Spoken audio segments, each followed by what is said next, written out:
അതാ റിഫായിയുടെ കയ്യും പിടിച്ച് അല്ലാഹുവിന്റെ റസൂൽ മഹ്ശറിലൂടെ ഇങ്ങനെ ചുറ്റിക്കറങ്ങും എന്ന് പറയുന്നതിന് പ്രമാണമുദ്ധരിക്കൂ, തെളിവുദ്ധരിക്കൂ, അതിന്റെ യഥാർത്ഥത്തിലുള്ള വസ്തുതയൊന്ന് പറയൂ എന്ന് പറഞ്ഞിട്ട് നിങ്ങൾ മിണ്ടിയിട്ടില്ല. അതുകൊണ്ട് പറഞ്ഞേക്കണം, തീർന്നില്ലല്ലോ.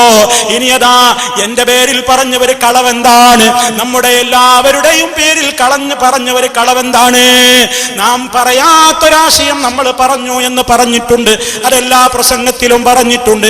കഴിഞ്ഞ പ്രസംഗത്തിലും അതിനെക്കുറിച്ച് നമ്മൾ എടുത്തു ചോദിച്ചിട്ടുണ്ട്.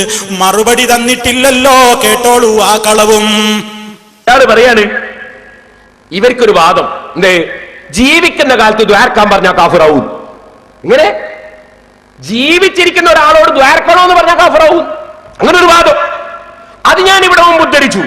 ഇപ്പൊ മൂപ്പര് പറയാ അത് ജീവിച്ചിരിക്കുന്ന കാലത്ത് ദുആ ചെയ്യാൻ വേണ്ടി പറയുന്നതിനെ പറ്റി പറഞ്ഞതല്ല. എന്താ ഇതിനൊക്കെ ചികിത്സ? എന്താ ഇതിനൊക്കെ ചികിത്സ? നോക്കൂ നിങ്ങൾ.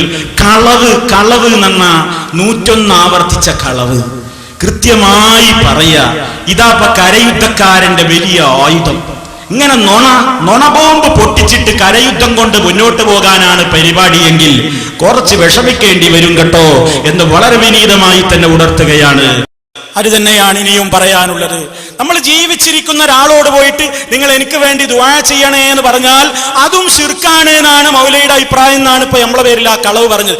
ഈ ശബ്ദം കേൾക്കുന്ന സഹോദര സഹോദരി, ആർക്കെങ്കിലും അങ്ങനെ ഒരു വിശ്വാസം ഉണ്ടോ? നമ്മൾ ജീവിച്ചിരിക്കുന്ന ഒരു മഹാനായ ഒരാളോട് നിങ്ങൾ എനിക്ക് വേണ്ടി ദുആ ചെയ്യണേ, ഞാൻ കുറച്ച് വിഷമത്തിലാണ്, അതിനുവേണ്ടി നിങ്ങൾ അള്ളാഹിനോടൊന്ന് ദുആ ചെയ്യണേ എന്നൊരു ഉസ്താദിനോട്, ഒരു മൗലവിയോട്, അതല്ലെങ്കിൽ ഒരു സഹോദരനോട്, ഒരു സഹോദരിയോട് ആവശ്യപ്പെടുന്നത് ശിർക്കാണെന്നാണ് മുജാഹിദിന്റെ വിശ്വാസം എന്ന കള്ളം ഇയാൾ എത്ര തവണയായി ആവർത്തിക്കുന്നു. പറ മറുപടി. ഈ കള്ളം തെളിയിക്ക്.